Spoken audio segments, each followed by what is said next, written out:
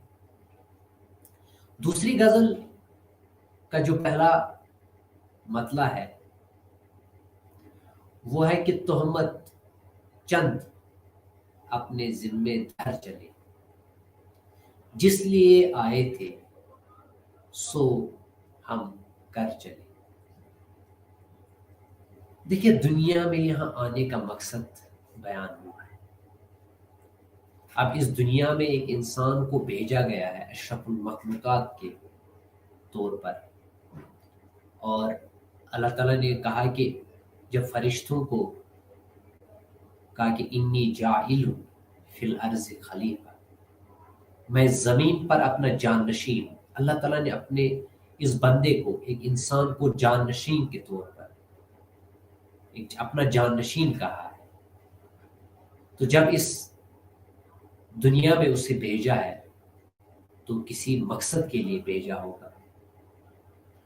لیکن شاعر جو ہے وہ کہہ رہے ہیں کہ جب اس دنیا میں ایک انسان جب آتا ہے تو وہ اپنی پوری زندگی اچھے اور برے کاموں کی انجام دہی میں گزارتا ہے، اور جب وہ مر جاتا ہے تو اس کے اچھے اور برے کارنامے ہی یاد کیے جاتے ہیں۔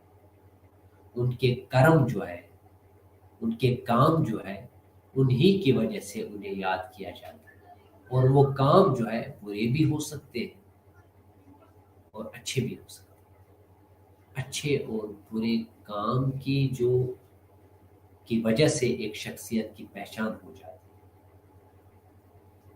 اور اس دنیا میں بہت سے لوگ جو ہے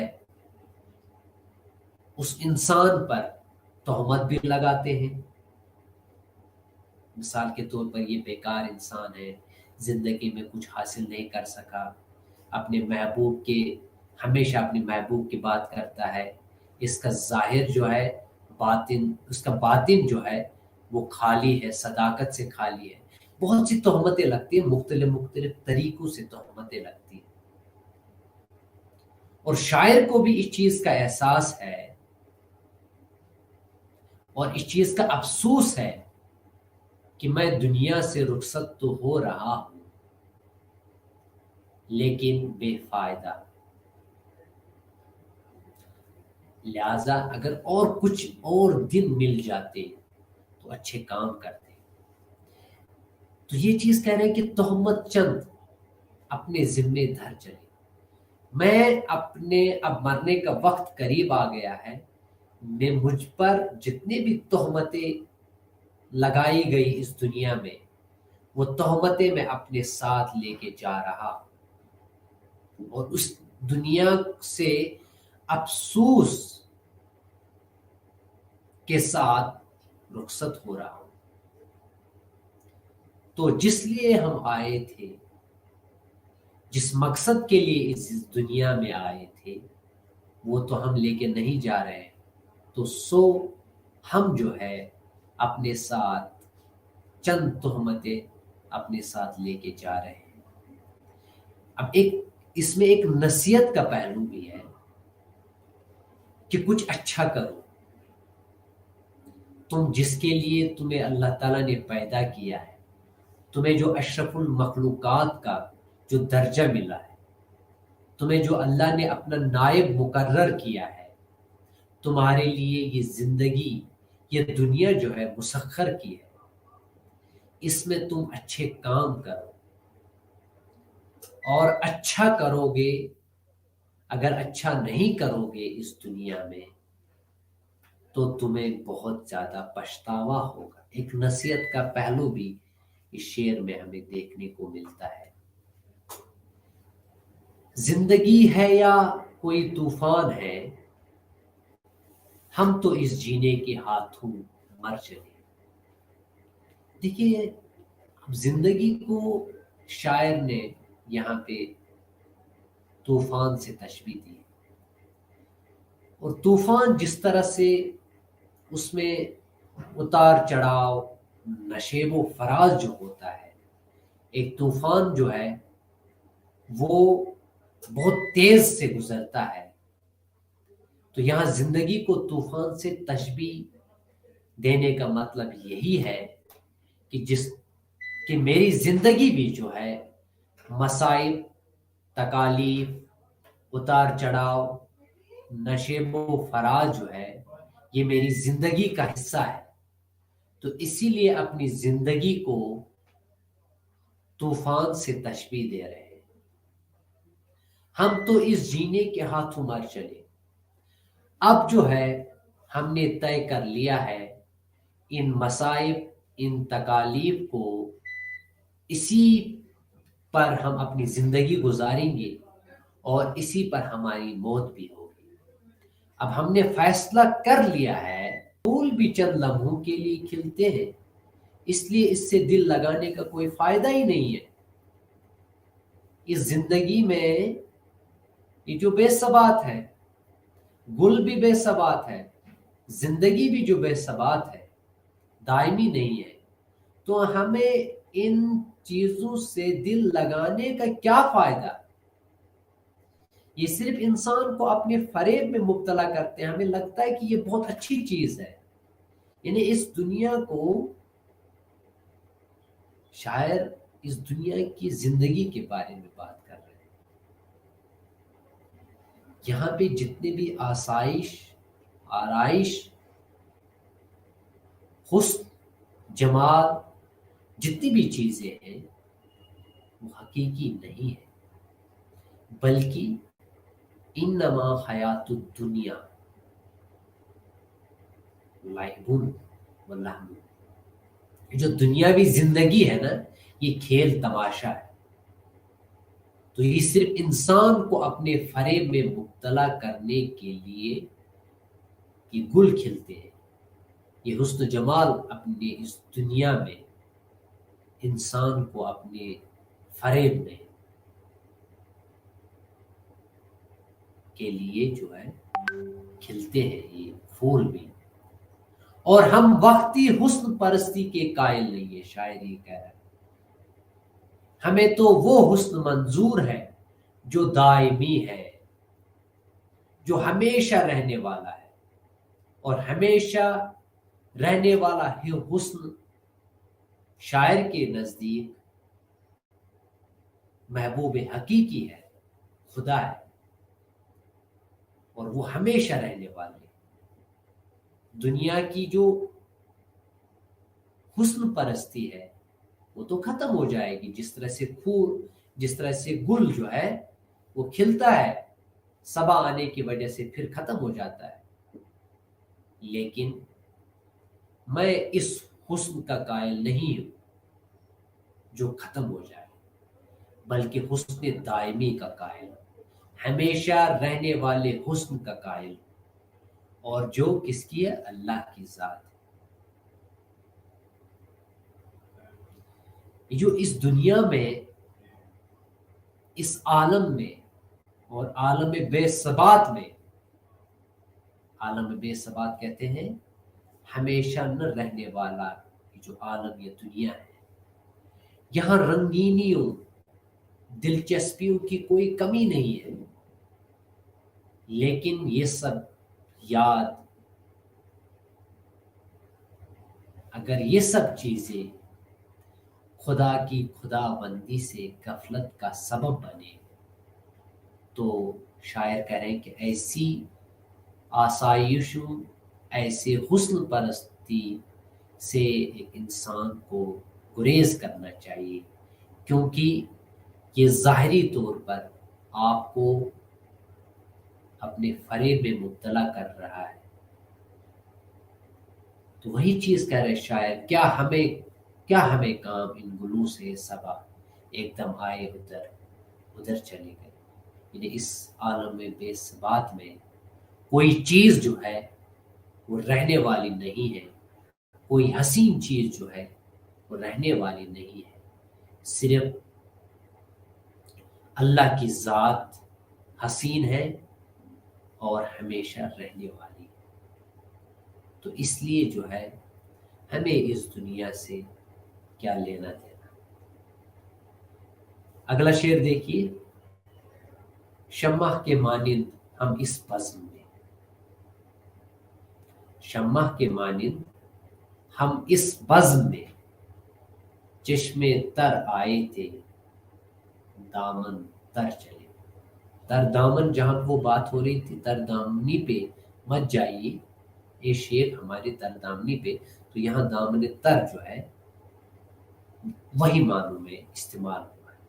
تو شمع کے مانند ہم اس بزم میں، شمع ایک پاک صاف چیز جو روشنی بکھیرتا ہے اور جو اپنے آپ کو جلاتا ہے، روشنی دیتا ہے۔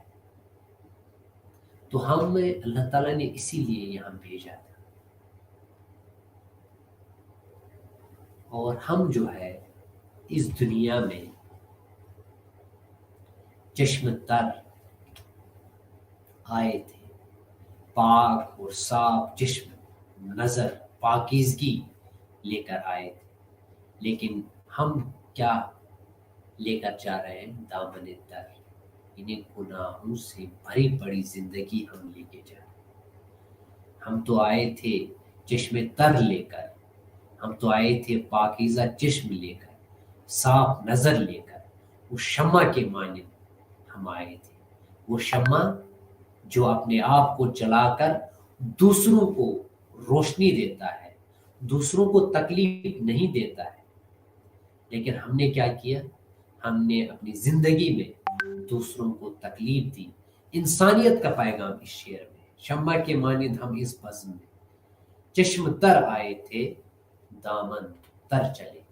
انسان کے بارے میں یہ تصور کہ وہ شمع کے مانند صاف، روشن اور امید کا سہارا لے کر آیا، اور وہ آیا تھا روشنی بکھیرنے کے لیے، انسانیت کو من الظلمات الی النور، اس ظلمات سے، اس اندھیرے سے اس نور کی طرف لے جانے کے لیے آیا تھا۔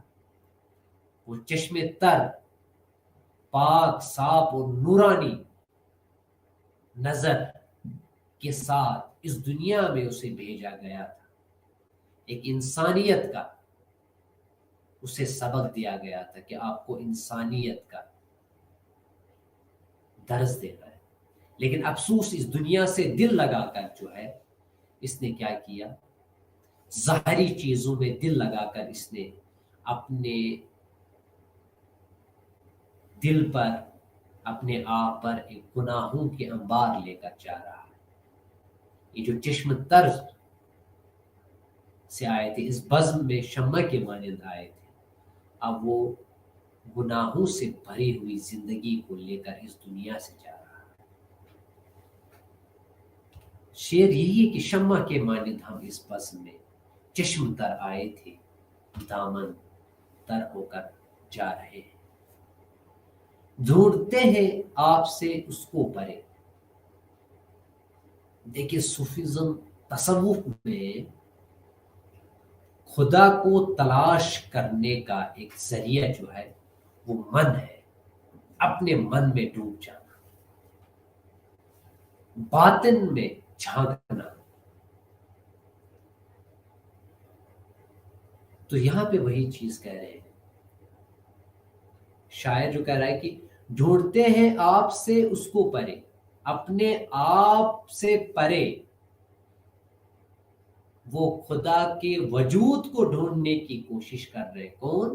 شیخ صاحب چھوڑ گھر باہر چلے۔ انہیں یہ شیخ صاحب جو ہے وہ اپنے گھر کو، اپنے دل کو چھوڑ کر باہر خدا کے وجود کو تلاش کرنے کی کوشش کر رہا ہے، وہ نہیں ملے گا۔ شیخ صاحب جو ہے وہ اپنا گھر چھوڑ کر، اپنا قلب چھوڑ کر، اپنا دل جو ہے اپنے اندر اندرون سے ہٹ کر باہر جو ہے خدا کی تلاش میں لگا ہوا ہے۔ عقل اور وجدان کا یہاں پہ ایک تعلق کہہ سکتے ہو آپ، وہ عقل کے ذریعے خدا تک پہنچنے